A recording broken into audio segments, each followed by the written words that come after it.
All right, it's time for us now to talk about relational algebra. Relational algebra will get us through the end of chapter 2 in the Database Systems Concepts book. This is the one with the sailboat on it. Be sure that you're using the 7th edition. Earlier editions have this material in a different part of the book. All right, so why study this relational algebra? Will we ever use it directly after this chapter?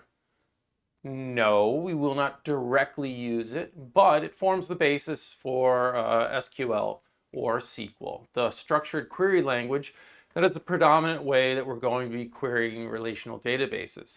I find, and lots of people as well, which is why the authors put it in the book, is that learning the relational algebra, which is not very complex, helps a lot with understanding SQL. It gets you this notion of, oh, I see that query in SQL is really doing this thing from the relational algebra. Oh, I get it now. That's the type of thing that happens. Whereas if you just start with the SQL, a lot of times you're like, what? Why are we doing this? What's going on? So it pays big dividends, and I think, to really know this chapter of the book, this chapter 2, starting from the basics of the relations to the relational algebra, being able to put together and solve these problems. Basically, we use the relational algebra as a way to query our databases which are composed of these relations, and to be able to get results back. And our results are relations. All right. And so it is always this notion of, I've got some function from the relational algebra, I apply it to a relation, and in fact, we say relation, but we really mean instances, because we have data in the relations, okay? That's what we're interested in querying, and we process that relation. Basically, we pick some stuff out of it or rearrange things or whatever, and we get back a new relation, which is our results, which could be fed into other functions and so forth and so on until we get what we really want. Nifty. One thing to note that is different between the relational algebra and SQL is that if we do an operation that could produce duplicate tuples or rows in the result, those duplicates are automatically removed in the mathematics, okay? So we'll never have duplicates in the results for relational algebra, but in a real database, we can both have tables that have duplicates, and we can produce results that have duplicates. Thankfully, there are ways to get rid of them, but don't expect when we go forward that duplicate rows are automatically removed in a database. They are not. All right, so let's get into this now. How do we do some relational algebra and query our relations? All right, the first one, the big one, is the select operator, or the select function. All right, let's try to get a better pen here. All right.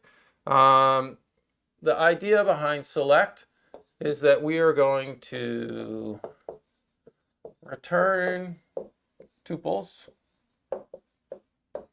These, again, if you feel more comfortable calling them rows, they're rows, matching our specified conditions. All right. So the general form of this is we write the sigma operator. So we basically make an O, and then we tack a little line on it. And then we write as a subscript the predicate expression that we're going to have to use. And we put in here the relation we want to select from. So what is this? What do we mean by a predicate expression? Well, this is a Boolean expression.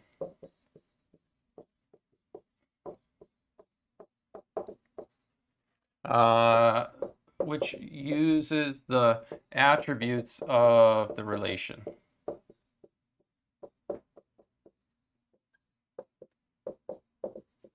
So this is going to really be, the way this thing works is you're going to have this relation, which remember is, remember your relation is one of these tables, right? Yeah, it's got a table with a whole bunch of rows and it's got some columns. And the predicate is going to be basically like the innards of an if statement.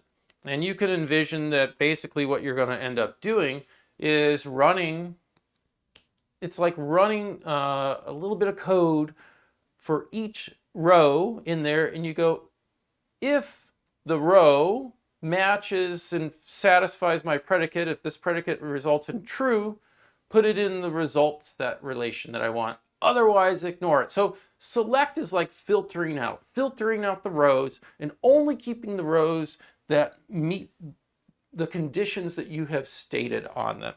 All right.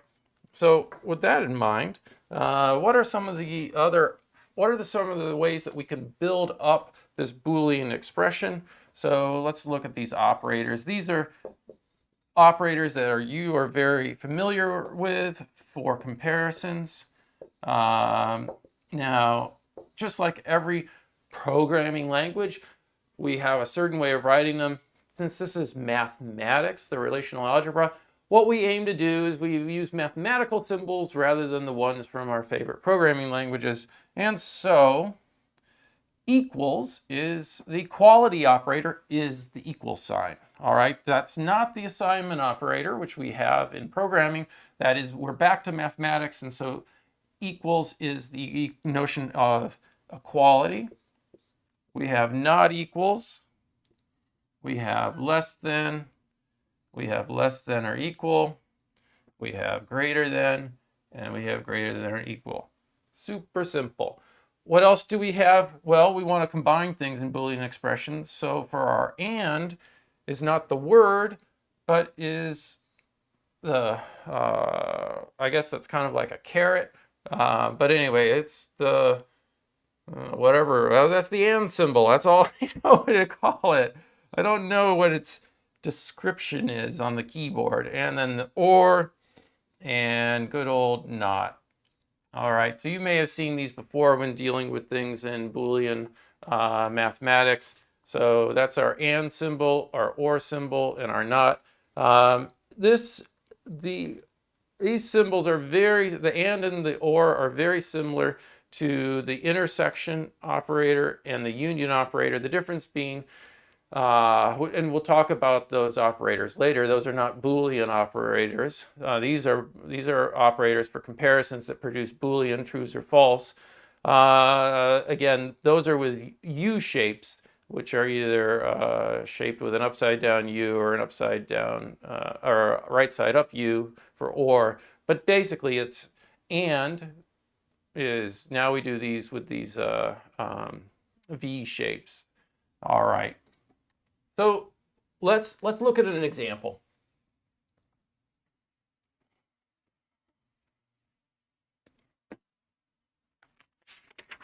So let's say we have a following relation where we have some student ID, we have a score, maybe, who knows, this is some sort of exam that was done.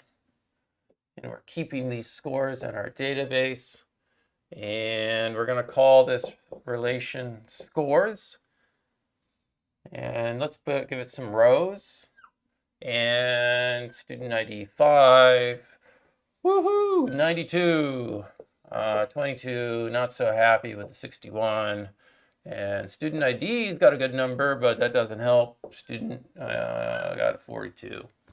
All right, at least it's a nice number. All right, so let's say we want to select from this table. Our goal is we know that we have all these scores. I want to get from this table everyone who was in the 60s. All right, so I want everyone who had 60 through 69. Okay, so I need to put this together. So I say, oh yeah, it's time for the select, because that's the way I pick which rows I want. So our goal is to be able to pick and have this row remaining. So let's go ahead and we say, yep, we're going to do a select. We're going to filter these rows. Our predicate is going to be, we use the attributes of the table. So score greater than or equal 60, and the score is less than 70. I mean, can you talk about, this is just the same thing that you already know from programming, so there's no problem here at all. And then we run over the relation that we want. Okay, so this is the way we set it up. And basically, again, the idea is we're going to take this predicate and we're going to go row by row, and we're going to see which one's satisfied, and if so, they will be part of the result. So this guy is equal to, it's going to be equal to a relation. So I'm going to write out the relation. It's going to be equal to what looks like a table for us. So we've got student ID, and we've got score. All right. So what rows make it? All right. 5. Well, you have nothing to do with student ID, so we only need to look at the score. 92, well, 92 is greater than this, but it's not less than 70, so this overall is false, so we don't include that one. 61 is greater, but it is less, so it does, that's true, and so we go and we've got a 5, and, I'm sorry, not a 5, we got a 22, and a 61, great. And the 42 doesn't match. So that is our resulting relation, our instance of it. So this is a new table that gets produced. So it's basically taking a table, decide which rows to keep, and then you produce a new version of it. That is the select operator. All right. So, and of course, you can use multiple attributes. You can make as complex of a Boolean expression in there as you want. All right. The next one is to project. So the project operator is, its goal is we only want sometimes certain columns, certain attributes. We don't necessarily always want everything. Some of these tables can be really big, and we might only care about certain columns on the table.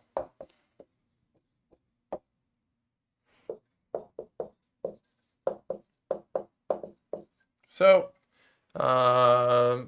maybe we write this with a nice pi sign. All right. And the basic notion is you have some attribute that you want, some other attribute that you want, etc. And you apply that to the relation of interest, and you're going to get back a new relation only containing the attributes that you've asked for. Woohoo! All right, so let's do an example. We'll do project score on scores. So that means we only want the score attribute from that relation. And those were 92, 61, and 42. So we get back a new relation as a result, containing only the attribute we asked for. But we have all the rows, so we don't eliminate any of the rows. We're just chopping away certain columns, or we're only retaining certain columns. All right, that's the project operator. So that's pretty cool. So I'm moving along. As we've talked about and mentioned here, it's important to note that you can compose these again because they take as input a relation and because they return a relation. You can chain them all together. You can compose them. So, for example, you can do project score on select score less than 50. We want to only get the what the scores were that were failures. This is going to give us, way to think about it is this guy results in a little table, a new relation, and that is student ID, 90, score 42. Then when the project is applied to it,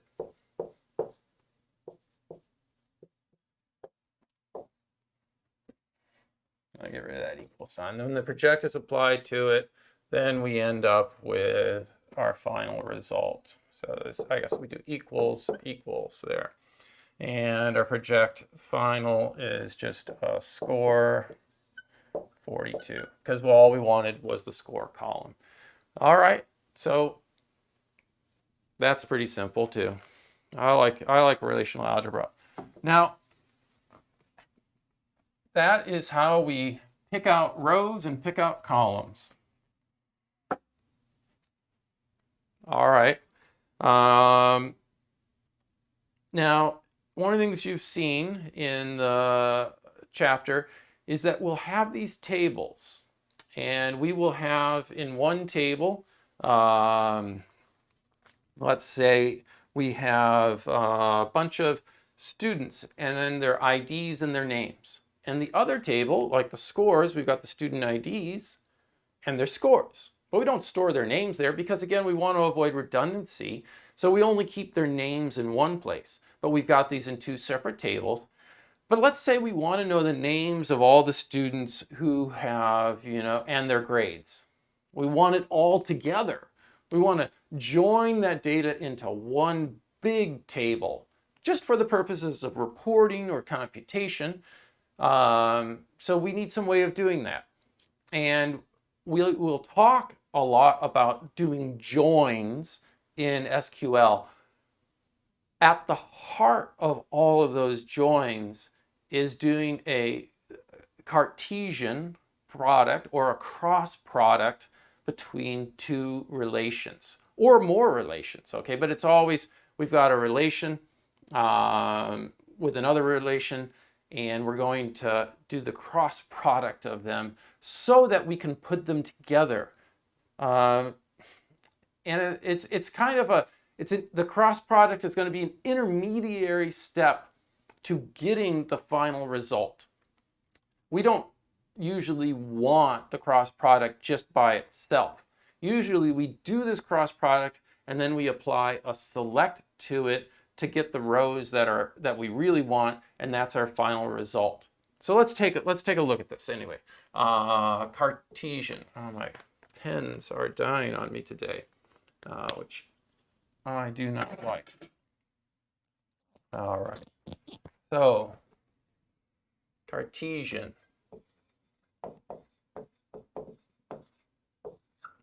Let me see if I can find another one. Just like in a live lecture, right? Let's see if this one's better. Yeah, I think at the moment it is. This is a cross product. That pen's not actually any better. Just a moment.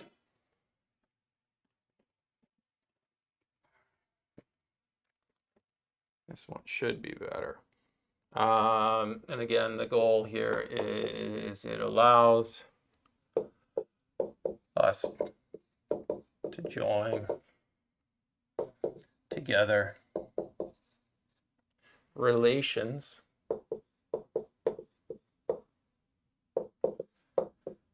into one new relation. All right. So this is sort of the gluing, but then there'll be an important step to do a select afterwards to only get the remaining rows that we want. All right, so let's say that we've got, again, our notion of, let's look at an example. I always like examples. So again, we've got this one table that we were working with, student ID and score, okay? And our student ID and scores were a 5 and a 92, a 22 and a 61, 90 and a 42. Okay.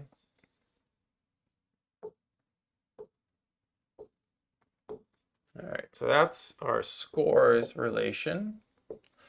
Then let's make another table which has ID and a name.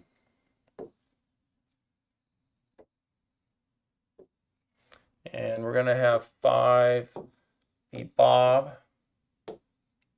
We're going to have 22 be Mary. We're going to have 90 is Fred. And we're going to have 102 is Beth. And this is the students table. And by the way, I'm doing something here that we're going to see later on when we get to Rails, is that I always have table names that are plurals. Okay, so that's going to be something that sticks with us into Rails.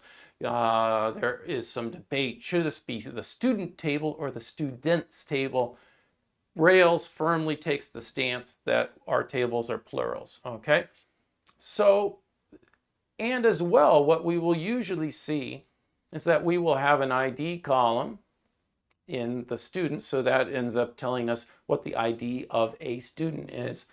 When we use it as a foreign key, we will prefix it with student and then underscore ID. All right, and so that's a little standard that you're going to see repeated when we get to Rails, and I'm just using it now everywhere. All right, so, but there's no rule that says you have to do that with databases, but that's a convention that we'll see in Rails that's followed quite firmly. All right, so my goal here is I want to be able to get back out a table which has basically got the student ID, the name, and any scores that these students have. All right, so I'm going to do the cross product as a first step to this, just to show you how the cross product works. So we're going to do students cross scores. So what is that going to be equal to? Well, whenever we do the cross product, the first step to writing this out is you take all the columns and you write them out for the new set of columns. So what we're going to do here is I've got students cross scores. And so first I'm going to write ID, then I'm going to write name, then I'm going to write student ID, and then I'm going to write score. Now, if you had columns which were the same name in more than one relation, you would need to distinguish them in the resulting relation. And the way that you do that is you just simply do the relation name dot the column name. So if I wanted to, I could be very explicit and I could say that this over here is students.id, students.name, scores.studentID, and scores.score. Okay, so this gives us a full name to refer to what's going on here. And you'll see this convention in the book, or you can use it whenever you want to be clear exactly about what the columns are. But since they all have unique names, we don't need to worry about that here. All right, so these are the columns of this new relation that we're going to be producing by the result of the cross product. Okay. And the way it works is that we first go, and it's basically, for every row here, we're going to match it up with one of the rows here. And then we're going to do that again with the next row, and then again with the next row. So let's actually take a look. So where I've got students, so I take the students and I just write it out. I go 5 and Bob, 22, and Mary, 90, and Fred, and 102, and Beth. And then I'm going against scores. So I take the first row here, and that's 5, 92, And I repeat that, 5 and 92, 5 and 92, 5 and 92. All right, so now I need to do this again. I need to take this table again and match it all up with the second row here. So let's write this out again. I've got a 5 and a Bob, a 22 and a Mary, a 90 and a Fred, and a 102 and a Beth. All right.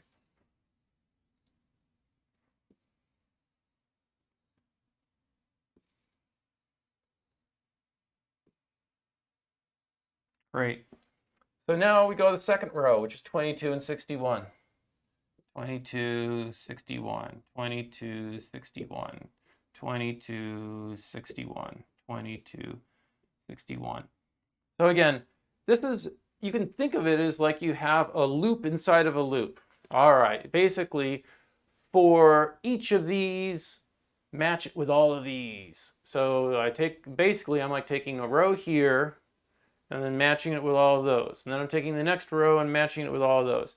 It's just that when I write it out, it actually is a lot easier for me to say, oh, I'm starting with this table, all right. So write that whole table out and then take one row and put it in. Then write the table out and put one row in. It's the same either way you go with it, okay?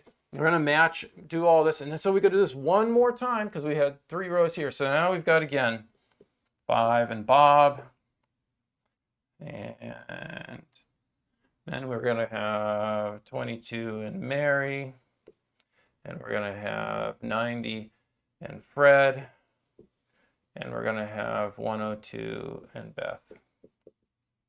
All right, running out of space.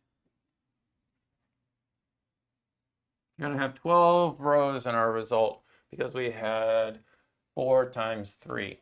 So the last one here is 90 and 42. So 90, 42, 90, 42, 90, 42, 90, 42. Woo! Pretty cool. Hey, we've done the cross product. And you're like, who gives a care? All right, so what use is this? Well, that's pretty cool. And I said what we really wanted to do is get a final table where we just had a student and their score. So what we have right now is we end up with, we can see here that we've got ID 5 paired up with ID 5. So this row here is all of Bob's information. That's pretty nice. But here we have Mary paired up with Bob's information, and Fred paired up with Bob's information, and Beth paired up with Bob's information. These 3 rows are actually not at the moment useful to us because that's not really our real goal. Our goal was just to match things up, to join them. So it's like some extraneous stuff. But the nice thing is down here, Mary is matched up with Mary, but Bob is matched up with Mary as well. But then down here, we've got wonderful Fred matched up with Fred. Now, one of the things you'll note is that nowhere along here do we ever have Beth matched up with anything, because where Beth is found to match it herself because she doesn't have a score here. But that's not an issue. So what we usually, this is the cross product. Usually what we're going to see us do is we're going to see us actually say, well, what I want to do is, what I really want, all I want as a result is I want to project, I want an ID, a name, a score. So I want the student's ID, their name, and their score. And what I want to do is, because in the very inner part, what I have here is I'm going to have students cross with scores. All right. Now what I want though, so this is the way I put the tables together. I know I only want these columns when I'm done. So what I want to do is I want to select out from this table the columns where this ID is matched to this student ID. So what I do is I go and I put in a sigma And I set up my predicate, which is ID is equal to student ID. Now, if I wanted to, and then I do a matching parentheses here, right? All right. Now, if I wanted to, I could have done students.id and scores.studentID to be explicit which tables these were coming from. But because they're unique names, there's no confusion in the matter. So this is that. So let's say, oh yeah, now I want to do the ones where ID is equal to ID. So the nature of this is that effectively we're going to go and we're going to get rid of these rows in here. Okay, and we're going to keep the row with Mary matching. The 22 matches the 22, the 5 matches the 5. All right, and the last one to keep is the Fred. Magic of the whiteboard. Beth does not match Fred down here. Okay, so it's basically we end up with our result is going to have 1, 2, 3 rows. So that's what that was. So that's where we selected the only ones that where the ID is equal to the student ID. Basically, so we were able to say, yeah, we're able to match up Bob with his score and Mary with her score and Fred with his score. All right, that's great. And then we said, oh, we only want like the ID. We don't need 2 IDs. And so basically it's like getting rid of this column then. All right, so that we end up at the end of the day, at the end of the day, the final result, is going to be equal to this nice little table with ID, name, score, and our IDs again are 5, 22, and 90. And again, Beth isn't there because she had no score in the scores table. And this was Bob, Mary, and Fred. And Bob's score was 92. Mary had a 61. And poor Fred, he had a 42. All right.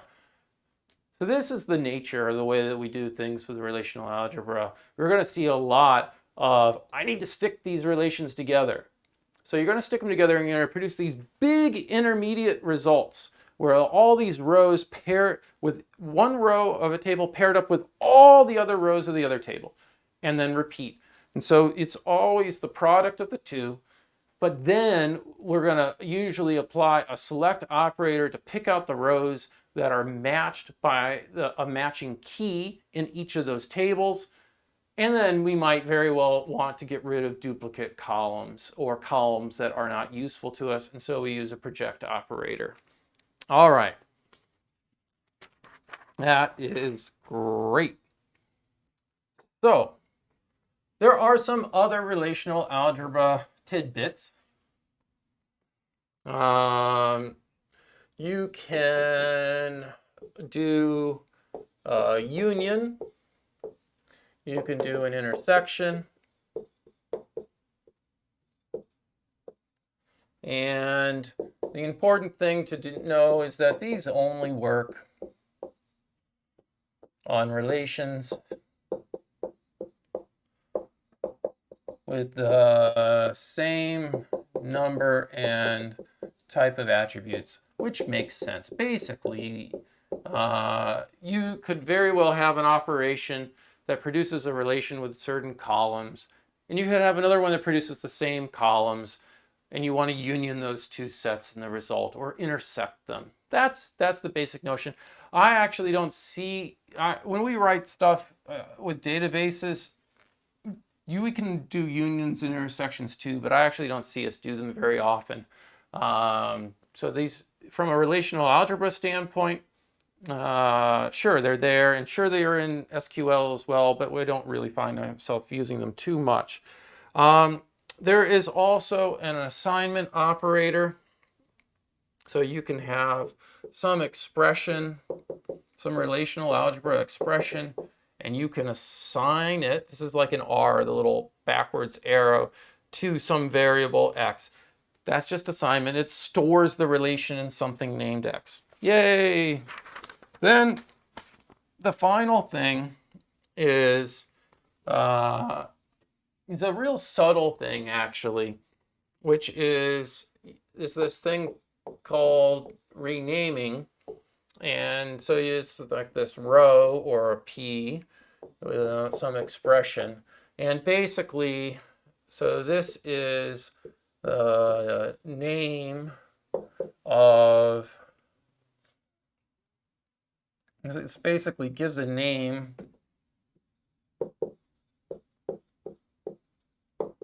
to relation E. So E is some expression that produces a relation, and then we can give it the name X there. Name X to the relation E. So where does this usually show up? You could envision situations. So this is often a case, this is often used when we join a relation with self.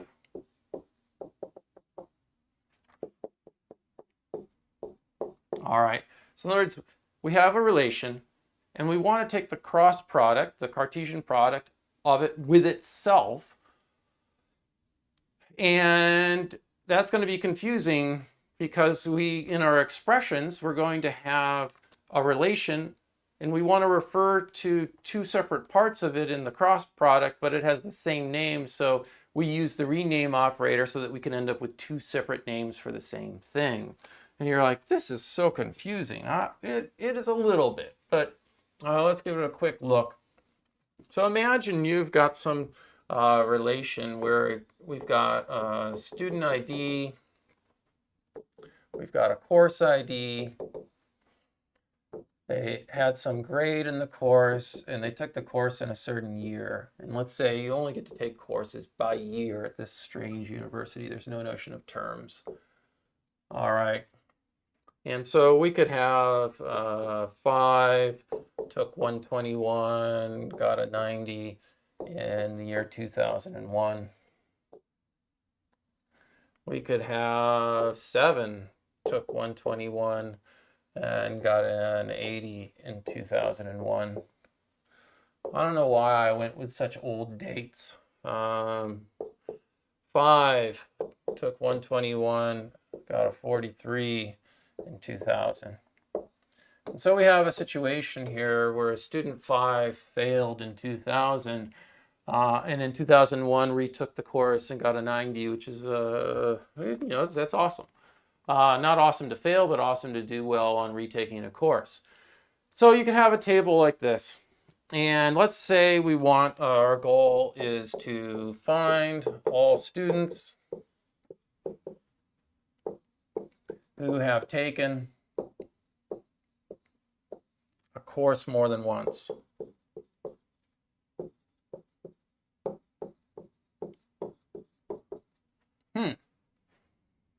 That's a nifty thing, but that is often the way these problems are set up. And it's not just the problems that you get in a textbook. This is a real situation. Like, we'll have data like this, and our solution is that we're going to end up wanting to join this table, and let's call this table, by the way, this is the grades relation. All right, so we have the grades relation, and we're going to want to do the cross product with itself, because we basically need to see that 5 is matched up with 5 again for these two separate situations, so that we can detect that 5 has taken the course more than once. Okay, so you could envision that at the core of this is to do the cross product of that, And so we could say that we want to take P, and we're going to call G1 of grades. So we're going to take grades, this relation, and we're going to give it the name G1. And we're going to cross it with grades, and we're going to name that one G2. Okay, so this ends up producing for us that we end up with G1 student ID, G1.course ID, G1.grade, then G2.student ID, then G2.course ID. I need a bigger whiteboard. G2.grade, and then G2.year. My apologies for running out of space.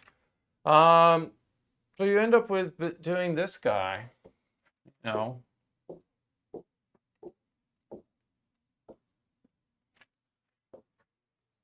And this is going to have, you know, this is all filled out with 9 rows of data. The big thing is that somewhere in here, we're going to have a row where we've got 5, 121, 90. I forgot the other year here. Gosh darn it. G1 year as well. So there's a G1 year in here. 2001. And then we've got 5. I'm gonna just simplify this. So we're gonna end up with, let's try this again. We're gonna end up with a row where we've put 5, 121, 90, 2001, and it's been paired up with in the cross product with 5, 121, 43, and 2000. Okay, so we're going to see in here a row like this in the cross product. And we have a whole bunch of other rows as well. Again, the total, since it's 3 and it's crossed, we're going to have a total of 9 rows.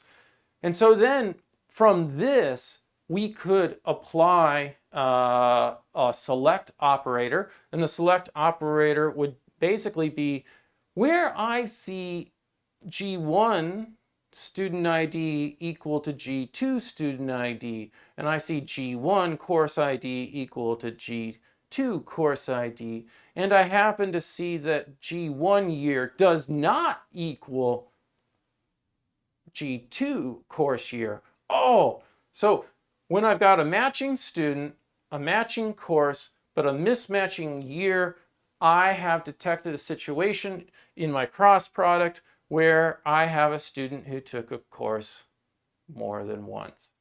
And then you could select all of those, and that would be your results. And of course, you could use a project then to get down to the resulting columns that you wanted to show, because there's no reason to show the duplicate student ID course. All right, but the grades are not duplicate and the years are not duplicate. So you could produce a nice little result set. This is the basic idea about why we have the rename operator, is to be able, usually almost always, to be able to do a cross product on a single relation and be able to refer to the things in the resulting relation with basically, we're renaming, what do we call these things? I've actually just blanked on them.